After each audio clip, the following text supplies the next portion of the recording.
Guys, welcome to another video. So you can join me in a fruit tea.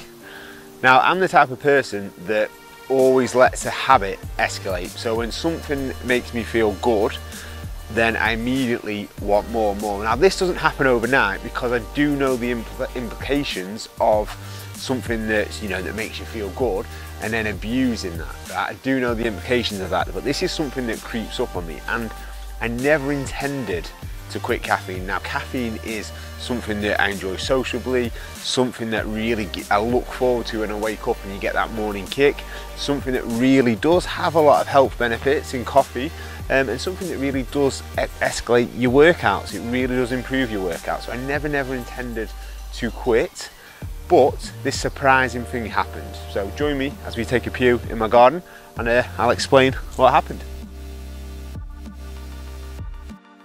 Now, just to give you a little insight of sort of my caffeine consumption. Now, caffeine isn't a bad thing, right?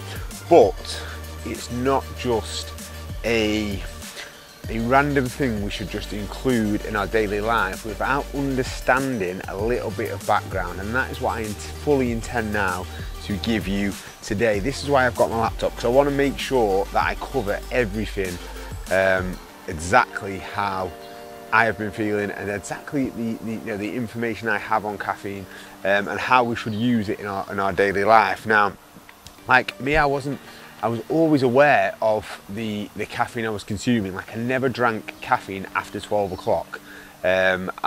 Sometimes that I'd drink it around 1 o'clock in the afternoon maybe, but I was very aware that it affected my sleep. But it creeped up on me how much I was actually drinking, right?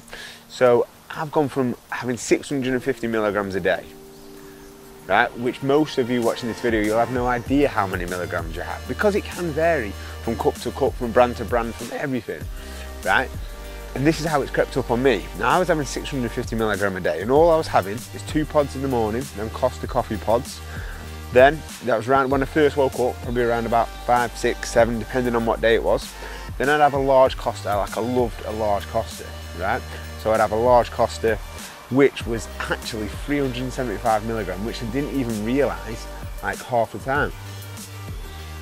And then probably about 12:30, I'd have like a small amount of caffeine, like maybe in a Diet Coke or something like that, maybe about 30 milligrams. So that actually added up to a hell of a lot more caffeine. Now, we should be consuming around about 400 milligrams, but there is a lot more than meets the eye. Now, cutting back like a year, probably about a year ago, I cut out Monster, right? The reason I cut out the diet drink Monster was because of the amount of caffeine it had, and I simply made a decision that I felt like was having my Costas and then having my Monster as well. I was having too much caffeine. Right, I'm going to get to the point why too much is too much, right? But I was having too much, so I made a decision to just take out Monster and then continue consuming Costa, because that's what I preferred more, right? Now, again, like I've said, I've got this type of personality that sort of, as soon as something makes me feel good, the habit has got a very easy way of escalating without me actually even realizing, right? So I know that I should have been having small amounts of coffee, so I cut it right back, and I was having 1 pod, and then I was having like a cup of tea, and then I was having like, a small Costa. But then I started to get the benefits, started to feel good from having that small amount of Costa, doing things that I should have been doing, that I knew was right. I started to feel good. Then, guess what? The next time I went to Costa, I feel all right, I'll have a large one. I feel all right, I'll have 2 pods. And it creeps back up again. And it was without us even realizing, and you don't even realize. Now, if we have too much caffeine, right, you may experience this as well, is that we struggle to concentrate. We have uncontrollable anxiety. Like, it's a really high thing, and if we are not really understanding the type of coffee we're consuming, or how much we're consuming, and how much caffeine we're having daily, and you are someone that does struggle with anxiety, someone who struggles with sort of lacks in concentration, gets drops in mood, doesn't struggle to sleep, these are all things that caffeine, it really gives us, it really does mess with our adrenals, our cortisol's up, we're more stressed than normal. It really does have very unpositive effects on our daily life without even realising. Caffeine is probably on par with alcohol as being the most consumed beverage that we have, yet most of us have no idea how to drink it, how much to consume, what's the difference between different brands. Do we just have a quick instant Nescafe coffee and that's fine? But it's not fine, right? And this is what I'm going to get into today. Now, with me, I never really experienced like really bad downsides of caffeine, just a little bit, right? A little bit, because my nutrition was on point. I've been in a really good sleep routine. My training's all, I'm always M3 variable, so I didn't notice it as much, but I did start to notice the bad effects of caffeine, right? These effects of caffeine, and I think sometimes, especially in this time, during this lockdown period, when there really is sort of nothing to do and really sort of analyse our day-to-day life a little bit more, we notice these things about ourselves a little bit more than usual. And this is when I made the decision to, right, what I was going to do is I was going to cut out caffeine. I was going to at least cut caffeine down. I never intended to fully quit, but I tried to bring it down. And the reason I never intended to fully quit, because I do enjoy it. I do enjoy that first thing in the morning. But then I started to analyse the habit is I needed that coffee first thing in the morning. I needed that coffee middle of the day. I needed that coffee before my workout, and that is a bad thing. And that's when I always analyse my habits. And when I really, really need something, then maybe I've took the habit a little bit too far and I'm no longer in control of it. So you can't just, if you are going to intend to, and I do suggest that we should all analyse our habits, and are they good habits or bad habits, right? So if you are good at consuming caffeine in small amounts, decent quality coffee, which I'm going to get to in a minute, and you're not taking it too far, and you don't really need a coffee all the time, and you don't really suffer with sleep or anxious feelings or brain fog or any sort of lack in concentration, and you generally have that balance, then that's absolutely fine. But if any of these things that I'm saying might resonate to you, then give this a go. It's definitely worth. Sometimes we should look to maybe take caffeine down for a number of days, because it really does mess with our cortisol levels and our stress levels. So a break from caffeine is always good. So if we give ourselves a break, you may experience these feelings that I also did, which I'm going to get to soon. So there's no need to drop caffeine, like I've said.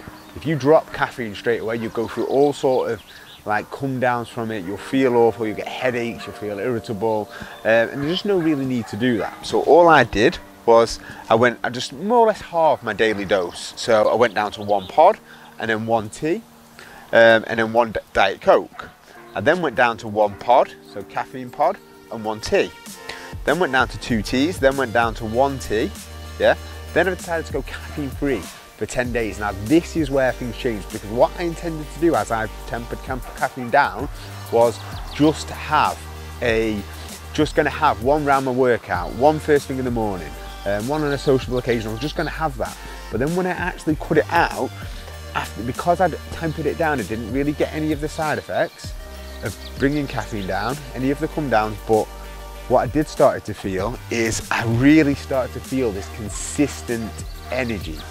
Right now, it took me about 90 minutes to fully wake up. But I resisted the urge to have caffeine, because sometimes with caffeine is you get that sort of alertness, but not necessarily that concentration. So I resisted the urge to have I felt a little bit tired, it took me a while. But when I got past that 90-minute mark and it seemed to be consistent, my energy I just felt naturally awake, and I was consistent all the day, and that is powerful for your day, to have a day like that really consistent energy. And now I consume, during this time now, like fruit teas, lemon tea, like I have lemon first thing in the morning. Sometimes I have a decaf coffee with decaf coffee or decaf tea with a little bit of sugar in it, just sometimes in the morning, but that is it, and that's what I'm consuming, and my energy has been through the absolute roof. So guys, let's have a walk over to the office, and I will explain to you exactly what's happened and how this caffeine-free experience has been a massive advantage to my mood, my feeling, my energy and my day, and why I'm going to be continuing this and what I'm going to be doing with caffeine in the future. I'll see you at the office.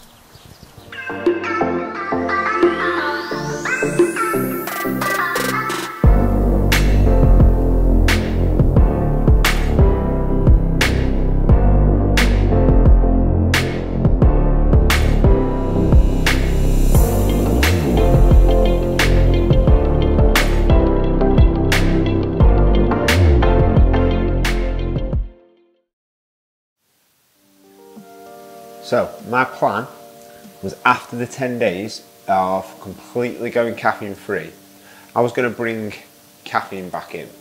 But I started to document how I was feeling, and this is what I've wrote down, right? So my plan was to bring it back in after the 10 days and have one pod first thing in the morning, because I always needed that coffee and it was something that I enjoyed, right? And then before a workout, because the performance benefits before a workout has been proven for caffeine to sort of help you so you don't feel pain as much, it's to make you go for longer. It has endless benefits, right? But during this 10 days, like, even though how much I used to love my morning coffee, it's like I didn't need it anymore. It's like I was naturally just taking my time to get awake, like I've mentioned, but it was just, I was coming so far away from actually needing that or even wanting that coffee. I'd actually feel like I'd be tireder at the start of the morning, but as the morning went on, I just become more and more awake, and I was consistently awake for the 10 days. And then what I noticed was, as I was getting close to the end of the day, I was a lot more tired, which was how my body was naturally falling into how it should be. Slowly getting energy throughout the day, and then slowly coming down in the evening, so I was sleeping better. And one thing I noticed dramatically, now caffeine has the ability to bring us closer, zoom us into a conversation, to a work, to whatever, help us more focused.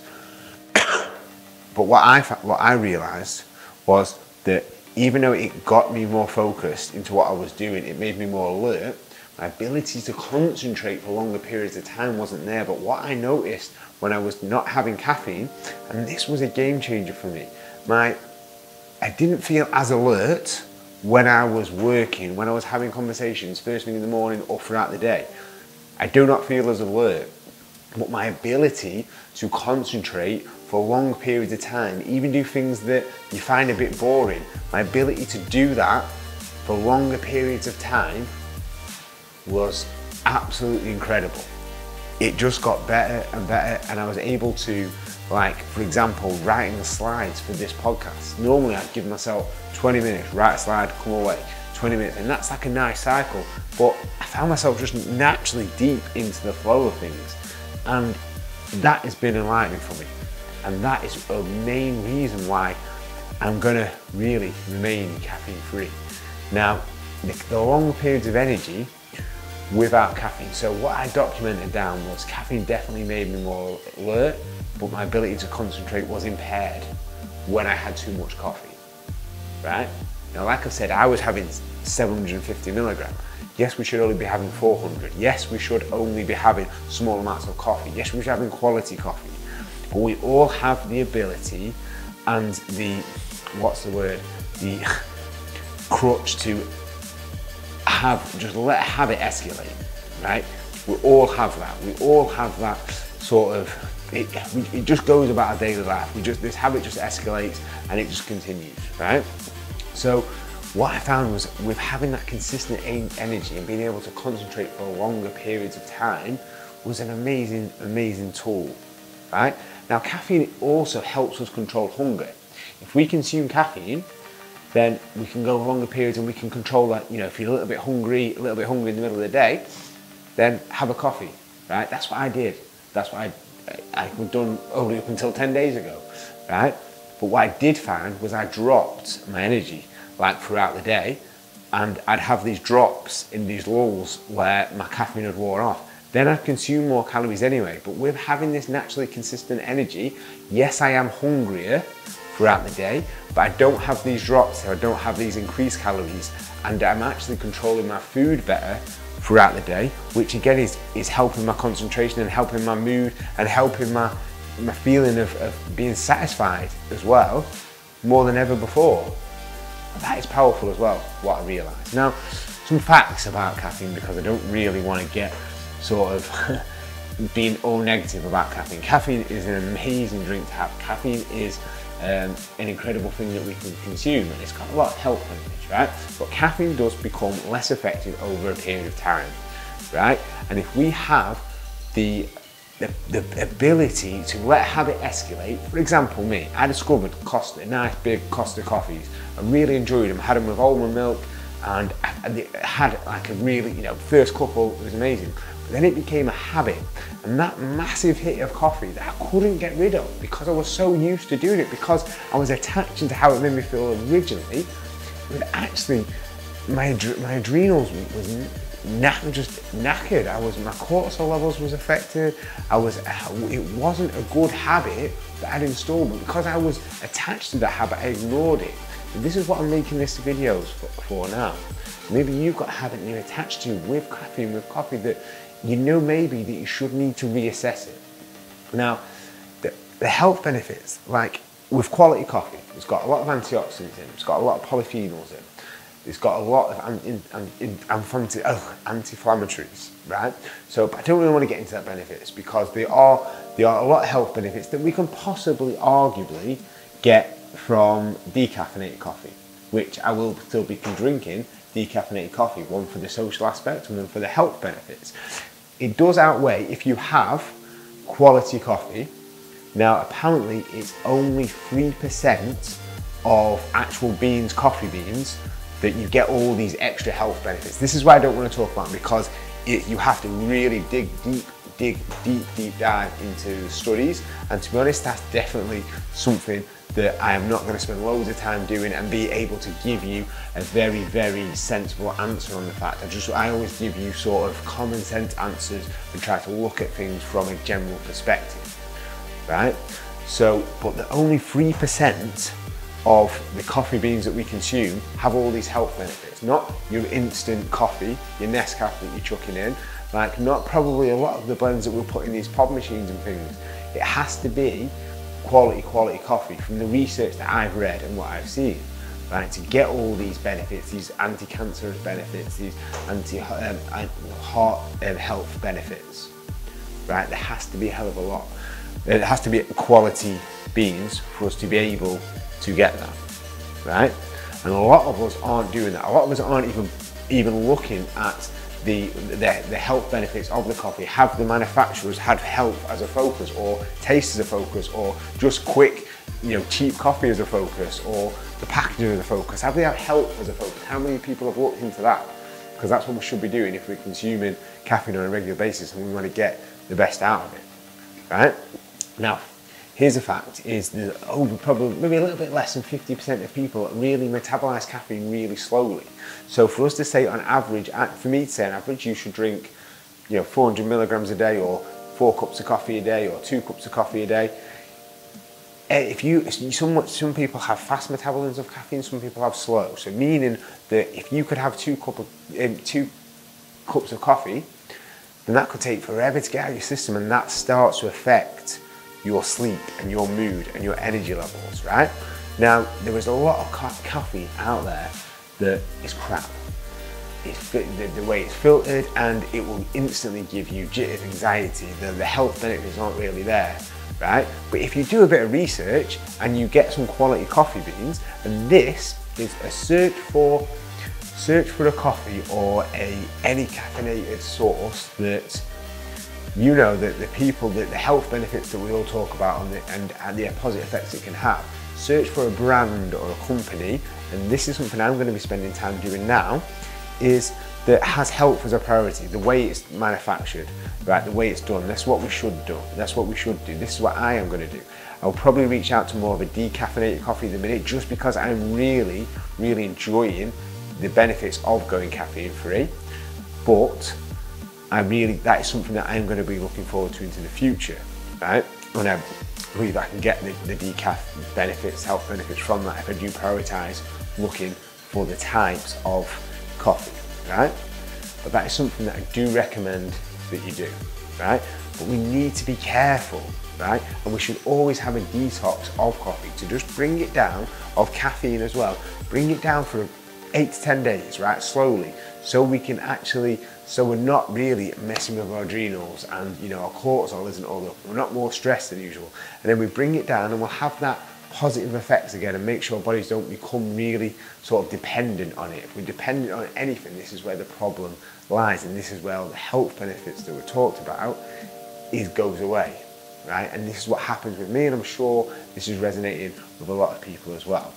Now, as I've said, I do not want to sort of dismiss all the health benefits of consuming coffee, and it's fine if you can consume it on an average space, but an average day. But for me, consuming the amount of coffee that I was consuming, I'm going to get more benefits of having decaffeinated coffee 100% than what I would be. I know that's better for me, and how I'm actually feeling now going caffeine free.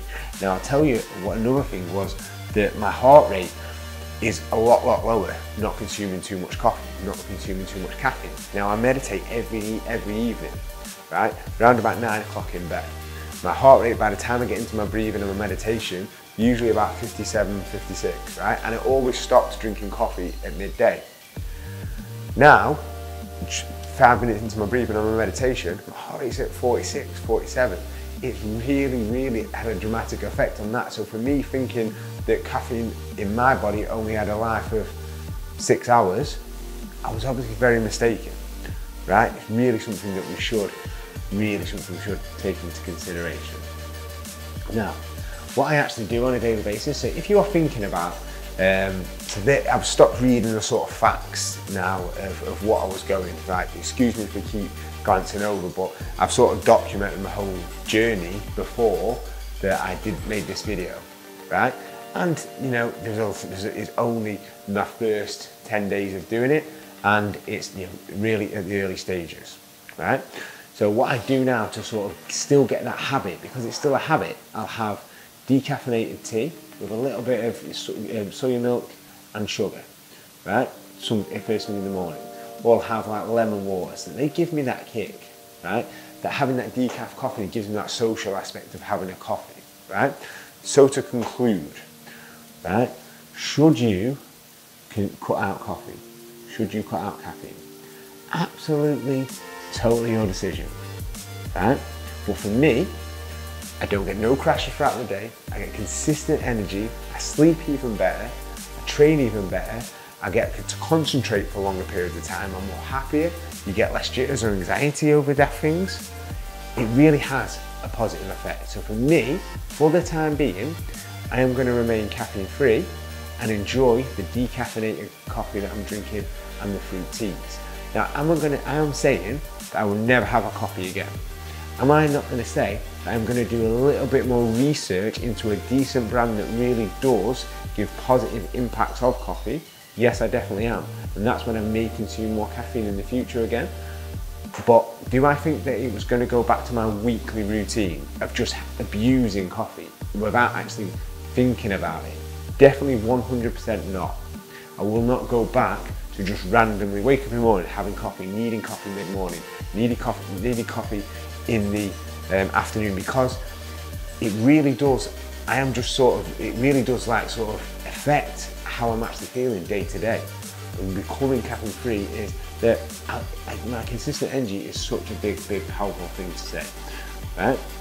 So should you cut it out? Like I said, that's totally up to you, right? But either way, caffeine consumed in moderation is absolutely fine. A decent coffee blend is absolutely fine for health, for performance, for like general well-being, general mood. Consuming decent quality coffee on a regular is absolutely fine to do. But not taking control of your habit and just letting things just escalate and not reassessing your daily life, and can something be even improved even more? Can something be having a negative effect on our health and our well-being and our general day-to-day life? We always need to do that. So I would 100% suggest that you do is look at your caffeine consumption. Is it having a positive effect? Do you know what type of coffee you're consuming on a regular basis? And make a decision after you've having a couple of days without it. Is it something that you're going to have daily in your life? Or is it something that you're going to have sparingly? Maybe like me, generally my day-to-day, I'll have decaffeinated coffee. Maybe if I'm out on a day out or something, I may treat myself to a coffee. But how I'm feeling today, right now, the consistency of not having any caffeine has a massively positive effect. So guys, I hope you enjoyed this insight in this video. Like I've said, do your own research, get into it. I didn't want to talk too much about the health benefits because it varies from brand to brand. The impacts from the studies that I've seen, it completely changes. But there definitely is positives of consuming coffee. But for me, maybe for you as well, bringing it down or completely not having it could be a positive thing for your transformation. See you in the next video, guys.